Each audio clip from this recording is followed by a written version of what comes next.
আপনারা যদি বিভিন্ন ইলেকট্রনিক্স নিয়ে এক্সপেরিমেন্ট করেন তাহলে আপনাদের এই প্রবলেমগুলো তো হয়। যেমন এই ধরনের সকেটে কোনটা প্লাস লেগ আর কোনটা মাইনাস সেটা জানতেই অনেকটা টাইম লেগে যায়। আবার এগুলো দেখেও ডাউট হয় যে মোটরের মধ্যে কি সত্যি ম্যাগনেট বা কপার ওয়্যার জড়িয়ে দিলে সেটা স্পিড বেড়ে যায়।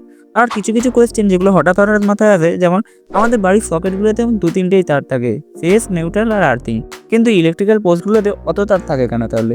এইসব প্রশ্নেরই উত্তর পেয়ে যাবেন আজকের এই ভিডিওটির মাধ্যমে। ভিডিওটি খুবই ইন্টারেস্টিং হতে চলেছে, তাই পুরোটা দেখবেন। সবার ফার্স্ট কোয়েশ্চেন, চার্জিং সকেটের কোনটা প্লাস লেগ আর কোনটা মাইনাস সেটা তাড়াতাড়ি বুঝবো কি করে? তার জন্য আপনাদের চার্জিং সকেটটাকে এইভাবে ধরতে হবে যাতে এর সাইডের ব্যাকা অংশটা নিচের দিকে থাকে। এইভাবে ধরলে এর যে বাঁদিকের লেগ সেটা হয় মাইনাসের আর যে ডান দিকের লেগ সেটা হয় প্লাসের। এই কোয়েশ্চেনটাও কোয়েশ্চেন নাম্বার 1-এর মতোই সিমিলার, যে একটা স্পিকারের কোনটা প্লাস পয়েন্ট আর কোনটা মাইনাস পয়েন্ট। তো এটার জন্য আপনাদের স্পিকারটাকে উল্টো করে ধরতে হবে। এভাবে ধরলে স্পিকারের যে ডান দিকের পয়েন্ট সেটা হয় প্লাস আর বাঁ দিকের পয়েন্টটা হয় মাইনাস। এই ডাউটটা তো অনেকেরই থাকে যে ভিডিওতে যেমন দেখায় মোটরের মধ্যে ম্যাগনেট লাগালে বা কপার ওয়্যার জড়িয়ে দিলে মোটরের স্পিড কি সত্যিই বেড়ে যাবে? আমি বলবো হ্যাঁ বাড়বে, কিন্তু খুব বেশি বাড়বে না। আপনাদের যদি খুব বেশি পরিমাণে মোটরের স্পিড ও টর্ক বাড়াতে হয় সেক্ষেত্রে মোটরের আর্মেচারের মধ্যে যে কপার ওয়্যারটা থাকে সেটাকে পাল্টে একটু মোটা আর ভালো কোয়ালিটির কপার ওয়্যার লাগাতে হবে। আপনাদের যদি এমন কোনো সার্কিট বানাতে হয় যেখানে 12 ভোল্টকে 9 ভোল্ট বা 9 ভোল্টকে 6 ভোল্টে কনভার্ট করতে হবে, মানে 3 ভোল্ট রেজিস্ট করতে হবে আর একটা ডায়োডও লাগবে, সেক্ষেত্রে আপনারা ইউজ করতে পারেন একটা 3 ভোল্টের এলইডি, কারণ এলইডিও এক ধরনের ডায়োড। ডায়োড যেমন কারেন্টকে একটা নির্দিষ্ট দিকে ফ্লো করে, এলইডিও ঠিক সেই কাজটাই করে।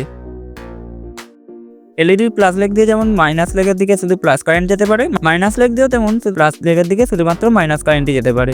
আর 3 ভোল্টের এলইডিগুলো পাওয়ার সাপ্লাইয়ের সাথে সিরিজ কানেকশনে 3 ভোল্ট রেজিস্ট করে দেয়। এবার আপনারা যত ভোল্ট কমাতে চান তত ভোল্টের এলইডি নিলেই আপনাদের কাজ হয়ে যাবে। মানে যদি আপনারা 12 ভোল্টের ব্যাটারি দিয়ে একটা 3 ভোল্টের মোটর চালাতে চান তাহলে আপনাদের একটা 9 ভোল্টের এলইডি নিয়ে সেটাকে ওই সার্কিটের সাথে সিরিজ কানেকশনে লাগাতে হবে। এবার কিছু ফ্যাক্টস জানা যাক। আপনারা কখনো ভেবে দেখেছেন যে বেশিরভাগ পিসিবিগুলোর কালার গ্রিন কেন হয়? কারণ ইলেকট্রিক্যাল পিসিবিগুলোর আপার সারফেসে সোল্ডার মাস্ক নামক এক ধরনের পলিমারের লেয়ার থাকে, যা পিসিবিটাকে শর্ট সার্কিটের হাত থেকে বাঁচায়। আর এই সোল্ডার মাস্কের কারণেই পিসিবিগুলোর কালার গ্রিন হয়। আমাদের বাড়ির সকেটে মাত্র 3 ধরনেরই তার থাকে, ফেজ, নিউট্রাল আর আর্থিং, কিন্তু ইলেকট্রিক্যাল পোস্টগুলোতে অত তার থাকে কেন? তো ওই তারগুলোর মধ্যে নিচের যে তারগুলো হয় যেগুলো অনেকটা এরকম দেখতে হয়, এগুলো হয় কেবল লাইন বা ওয়াইফাইয়ের, এগুলোর পরিমাণই সবথেকে বেশি থাকে।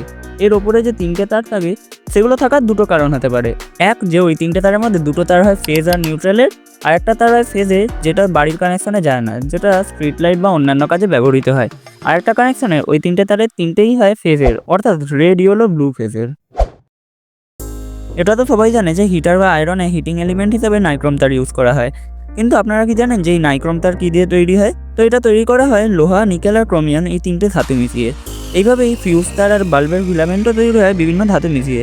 যেমন ফিউজ তার তৈরি করতে টিন আর সিসাকে 1:3 রেশিওতে মেশানো হয়, আর বাল্বের ফিলামেন্ট তৈরি করা হয় উলফ্রেমাইট নামক এক সংকর ধাতু দিয়ে, যেটা আবার তৈরি হয় টিন, লোহা আর টাংস্টেন মিশিয়ে।